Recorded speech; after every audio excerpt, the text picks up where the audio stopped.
கிரிப்டோல options ட்ரேட விட features trade much better. ஏன்னா, ஃபியூச்சர்ஸ்ல உங்களுக்கு பெருசா ஸ்லிப்பேஜஸே இருக்காது. 0 ஸ்லிப்பேஜ் சொன்னா நம்புவீங்களா? ஆக்சுவலி அப்படிதான் இருக்குது கிரிப்டோல. எல்லா ஸ்பெசிஃபிக் இன்ஸ்ட்ருமெண்ட்டையுமே ஆப்ஷன்ஸை விட ஃபியூச்சர்ஸ்ல லிக்விடிட்டி எனார்மஸா இருக்கு. ஸோ அப்படி இருக்கும்போது ஒரு சிம்பிளிஃபைடான ஒரு ட்ரேடிங் ஸ்ட்ராட்டஜி ஃபியூச்சர்ஸ்ல அப்ளை பண்ணி அது மூலியமா எப்படி ட்ரேட் பண்றது அப்படின்றத இந்த வீடியோல பார்க்க போறோம். ஸோ இப்போ நான் டெல்டா எக்ஸ்சேஞ்ச் அக்கௌண்ட்ல எனி ஸ்பெசிஃபிக் ஃபர்ஸ்ட் வந்து பிட்காயினுக்கே வருவோமே. ஸோ பிட்காயின் ஃபர்ஸ்ட் நம்ம ஃபோக்கஸ் பண்ணுவோம். பிட்காயின் ஃபியூச்சர்ஸ் இன்கேஸ் நீங்க ட்ரேட் பண்றதா இருந்தா ஓவராலாக அதோட பிட் அண்ட் ஆஸ்க் ஃபஸ்ட்டு பார்ப்போம். ஸோ இதில் பிட் அண்ட் ஆஸ்க் பார்த்தாலே தெரியும். $1,25,000 மேலே ட்ரேட் ஆகிட்டு இருக்க ஒரு இன்ஸ்ட்ருமெண்ட்டோட ஸ்லிப்பேஜஸ் பார்த்தா வெறும் 0.5 சென்ட் தான், $1 கூட இல்லை. ஸோ 0.0001% தான் ஸ்லிப்பேஜஸே. ஸோ அப்படி இருக்கும்போது நீங்கள் கண்ணை மூடிட்டு நீங்கள் வேணும் மார்க்கெட் ஆர்டர் போட்டால் கூட ஸ்லிப்பேஜஸ் சிக்னிஃபிகண்ட்டாக இருக்கவே இருக்காது. ஸோ அது ஒரு பிக்கெஸ்ட் ப்ளஸ்.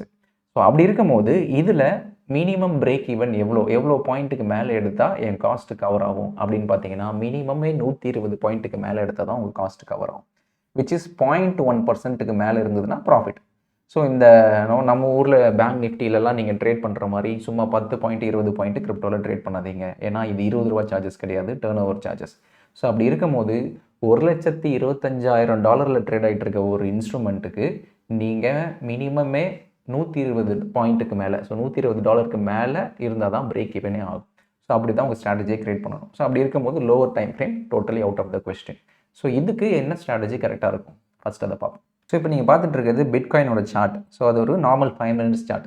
எல்லா இன்ட்ராடே ட்ரேடர்ஸும் இந்த 5 மினிட்ஸ் 10 மினிட்ஸ் 3 மினிட்ஸ் இப்படி தான் ட்ரேட் பண்ணுவாங்க. ஸோ இப்படி பார்க்கும்போது பரவாயில்லையே, ஒரு பிட்காயின் இந்த ஷார்ட்டாக டைம் ஃப்ரேமில் இவ்வளோ ஒரு பெரிய ரேலி நான் கேப்சர் பண்ணேன்னா almost 3,500 point within short span of டைமில். ஸோ இந்த மாதிரி ட்ரெண்ட் அடிக்கடி பிட்காயினில் நடக்கும். அதனால் நான் லோவர் டைம் ஃப்ரேமில் ட்ரேட் பண்ணி கேப்சர் பண்ணிடுவேன் அப்படின்னீங்கன்னா ஒரு நாள் இல்லை 2 நாள் பண்ணலாம். But most of the time இந்த மாதிரி சைட் வேஸில் இருக்கும்போது விப்சாஸில் மாட்டிப்போம். ஸோ அதனால் லோவர் டைம் ஃப்ரேமில் நம்ம ஒரு நார்மல் ஒரு ட்ரெண்ட் ஃபாலோயிங் ஸ்ட்ராட்டஜி அப்ளை பண்ணால் எவ்வளோ ப்ராஃபிட்ஸ் வரும், அதே ஸ்ட்ராட்டஜியை கொஞ்சம் ஹையர் டைம் ஃப்ரேமில் அப்ளை பண்ணால் எவ்வளோ ஸ்ட்ராட்டஜி வரும். ஸோ அந்த லாங் ரனில் எது ஆப்டிமலான ஒரு best time frame to trade bitcoin futures அப்படின்றத பார்ப்போம். இதுக்கு ஃபஸ்ட்டு நமக்கு நார்மலாக ஏதாவது ஒரு ட்ரெண்ட் ஃபாலோயிங் ஸ்ட்ராட்டஜி வேணும். ஸோ எல்லாருக்கும் தெரிஞ்ச ஒரு ட்ரெண்ட் ஃபாலோயிங் ஸ்ட்ராட்டஜி தான் ஒரு நார்மல் ஒரு weekly EMI cross over strategy. அதை இதில் அப்ளை பண்ணால் எப்படி ஒர்க் ஆகும்னு பார்ப்போம். ஸோ இது எதுவுமே இல்லை, just 10 and 20 exponential moving average crossover. ஒரு shorter time frame moving average, ஒரு longer time frame moving average. So 10 and 20 அவ்வளோதான் அப்ளை பண்ணியிருக்கேன், வேறு எதுவுமே அப்ளை பண்ணல. ஸோ இதுக்கான பாயிண்ட் ஸ்லிப் லிங்க்கும் நான் டிஸ்கிரிப்ஷனில் மென்ஷன் பண்ணுறேன். ஸோ இதில் பார்த்தீங்கன்னா இந்த லோவர் டைம் ஃப்ரேமில் பார்த்தீங்கன்னா நான் முன்னாடி சொன்ன மாதிரி இந்த ஒரு ட்ரேடில் 3000 ப்ராஃபிட் வந்துச்சு, ஓகே. பட் மற்ற ட்ரேட்ஸ்லாம் பார்த்தீங்கன்னா லாங் ஷார்ட் வரும்போது உங்களுக்கு லாஸ் ஆகிட்டே இருக்கும். ஸோ சேம் ஸ்ட்ராட்டஜி இதோட ஓவரால் ரிசல்ட்ஸ் 5 மினிட்ஸ் டைம் ஃப்ரேமில் அப்ளை பண்ணால் மைனஸில் இருக்குது. ஸோ -8,000. ஸோ ஆப்வியஸ்லி அப்போ லாஸ் தான். அண்ட் ஓவராலாக இது லாங் ஒன்லி ஸ்ட்ராட்டஜி. பார்த்தீங்கன்னா ட்ரேட் ரிப்போர்ட்டில் ஷார்ட்டே இருக்காது, வெறும் லாங் மட்டும் தான். ஸோ ஏன்னா மோஸ்ட்லி ட்ரெண்ட் வந்து பிட்காயின் அப்பர் சைடில் தான் இருக்கும், டவுன் சைடில் ட்ரெண்டு பெருசாக எஸ்டாப்ளிஷ் ஆகுது, உடனே ரிவர்ஸ் ஆகிடும். அதனால நம்ம லாங் ஒன்லி ஸ்ட்ராட்டஜி போடுறோம். இப்போ 5 மினிட்ஸ் போட்டால் ஒர்க் அவுட் ஆகாதுன்னு தெரிஞ்சிருச்சு.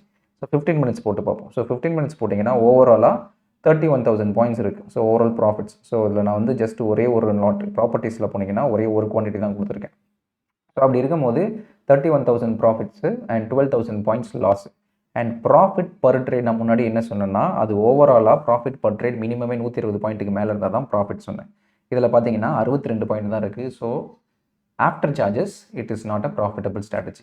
ஸோ 15 மினிட்ஸ்லேருந்து இப்போ at least let's go to 1 hour. So 1 hour போயிட்டோம்னா இப்போ அட்லீஸ்ட் 145 பாயிண்ட் ப்ராஃபிட் பர் ட்ரேடில் இருக்குது. அண்ட் ஓவராலாக ஒரு 80,000 பாயிண்ட்ஸு 15,000 தான் ட்ராட் அப். Looks reasonable. ஸோ இதில் 100 பாயிண்ட் போயிடுச்சுன்னா ஸ்டில் 45 பாயிண்ட் தான் நமக்கு ஆவரேஜ் ப்ராஃபிட் பர் ட்ரேட். அதுவுமே பார்த்தாது. ஸோ இப்போ 1 hourலேருந்து அட்லீஸ்ட் நம்ம இன்னும் கொஞ்சம் ஹையர் டைம் ஃப்ரேம் போகிறோம், இப்போ 3 hours டைம் ஃப்ரேம் போகிறோம், இல்லை 2 hours டைம் ஃப்ரேம் போகிறோன்னா இன்னும் கொஞ்சம் அதிகமாகும். இப்போ 1 லட்சம் வந்துருச்சு. So overall profit per trade பார்த்தீங்கன்னா இப்போ almost 200 points. 100 points break even, இன்னொரு 100 பாயிண்ட்ஸ் நமக்கான நெட் ப்ராஃபிட். ஸோ இப்போ இது பார்த்தீங்கன்னா நெட் ப்ராஃபிட்டபிள் ஜோனில் இருக்குது. ஸோ ஓவராலாக நார்மல் பிட்காயின் ட்ரேடிங் ஸ்ட்ராட்டஜி தான். அதை நான் வந்து ஒரு 3 hour டைம் ஃப்ரேமில் அப்ளை பண்ணும்போது மொத்தமாக ஒரு 2 வருஷத்துக்கு 2018லேருந்து டில் டேட்டு 450 ட்ரேட் வந்திருக்கு, 1 லட்சம் பாயிண்ட் வந்து ப்ராஃபிட் வந்திருக்கு. இதை வந்து நீங்கள் இன்னும் கூட ஃபர்தராக இன்க்ரீஸ் பண்ணலாம். இப்போ நான் டெய்லி டைம் ஃப்ரேம் போயிட்டேன்னா அதே 1 லட்சம் பாயிண்ட் ப்ராஃபிட், அதே 22,000 பாயிண்ட்டு ட்ரா டவுனு. ஆனால் என்னோட ஓவரால் ட்ரேட்ஸ் பார்த்தீங்கன்னா 450லேருந்து 779 ஆயிடுச்சு. ஸோ என்னோட இப்போ ப்ராஃபிட் பர் ட்ரேட் பார்த்தீங்கன்னா 200 பாயிண்ட்டில் இருந்தது இல்லையா, இப்போ அது வந்து 1200 பாயிண்ட் ஆகிடுச்சு. ஸோ சேம் ஸ்ட்ராட்டஜி தான். பட் என்னோட டைம் ஃப்ரேம் இன்க்ரீஸ் ஆக என்னோட ப்ராஃபிட் பர் ட்ரேடும் இன்க்ரீஸ் ஆகுது, ஓவரால் ட்ரா டவுனும் கம்மியாகுது. ஸோ அப்படி இருக்கும்போது சைட்வேஸில் இருக்கும்போது விப்ஸாஸ் வரும். பட் ஏதாவது ஒரு பெரிய ட்ரெண்ட் வந்துருச்சுன்னா you will be able to capture a bigger trend. So for an example இப்போ இந்த இடத்துலலாம் பார்த்தீங்கன்னா ஒரே ஒரு ட்ரேட் வந்திருக்கு. அந்த ஒரு ட்ரேடோட ஓவரால் ப்ராஃபிட்டே பார்த்தீங்கன்னா ஸோ 23,000 பாயிண்ட்ஸ் ஓவரால் ப்ராஃபிட் ஒரே ஒரு ட்ரேடில். ஸோ இதை மல்டிபிள் வீக்ஸுக்கு ஹோல்ட் பண்ணுவீங்க. அண்ட் அதுக்கப்புறம் லாஸ் வரும்போது அது சின்ன சின்ன லாஸஸ் தான் இருக்குது, பெரிய லாஸஸும் இல்லை. ஸோ ஓவராலாக ரிஸ்க்கும் கம்ப்ளீட்லி மேனேஜபிள். ஸோ நீங்கள் ஃபியூச்சர்ஸில் கிரிப்டோவில் ட்ரேட் பண்ணுறதா இருந்தால் லோவர் டைம் ஃப்ரேம்லேருந்து கொஞ்சம் ஹையர் டைம் ஃப்ரேம் போங்க. நாட் ஒன்லி இப்போ நாங்கள் எக்ஸ்பிளைன் பண்ண அந்த வீக்லி ஒரு நார்மல் ஒரு இஎம்ஐ கிராஸ் ஓவர் ஸ்ட்ராட்டஜி மட்டும் இல்லை, ஒரு சூப்பர் ட்ரெண்டாக இருக்கட்டும், இல்லை any kind of trend following system நீங்கள் அப்ளை பண்ணும்போது லோவர் டைம்லேருந்து ஹையர் டைம் ஃப்ரேம் போகும்போது ப்ராஃபிட் பர் ட்ரேட் இன்க்ரீஸ் ஆகும். ஸோ உங்களோட ஓவரால் ரிஸ்க்கு சேமாக தான் இருக்கும். பட் ஆனால் ஒரே ஒரு ட்ரேடே வந்து ஒரு மல்டிபிள் வீக்ஸுக்கு ட்ரெண்டை கேப்சர் பண்ணுற மாதிரி இருக்கும், ஈஸியாக இருக்கும். லோவர் டைம் ஃப்ரேமில் 5 மினிட்ஸ் 3 மினிட்ஸ் பண்ணிங்கன்னா ஒரு ட்ரேடில் 2 ட்ரேட் ப்ராஃபிட் கொடுக்குற மாதிரி இருக்கும். But on the long Ranil அது வந்து பெருசாக ப்ராஃபிட் கொடுக்காது. ஏன்னா உங்களுக்கு பிரேக் ஈவனே அதிகமாக தேவைப்படும். பட் நான் முன்னாடி சொன்ன மாதிரி ஸ்லிப்பேஜஸ் இது ஆல்மோஸ்ட் ஜீரோன்றதுனால அதை பற்றி நம்ம பெருசாக ஒரி பண்ணிக்கவே தேவையில்லை. நம்ம ஒரி பண்ணுறது என்னன்னா ஒரு ட்ரெண்டை கேப்சர் பண்ணணும். அது டு பிகின் வித் பிட்காயினில் இருக்கணும். லோவர் டைம் ஃப்ரேமில் இல்லாமல் ஹையர் டைம் ஃப்ரேமில் இருக்கும்போது காஸ்ட்டை தாண்டி நம்ம கையில் ப்ராஃபிட் நிற்கும். So this is what I want to convey. So இதில் ஏதாவது டவுட்ஸ் தான் கமெண்ட்ஸில் மென்ஷன் பண்ணுங்கள், நான் அட்ரஸ் பண்ணுறேன்.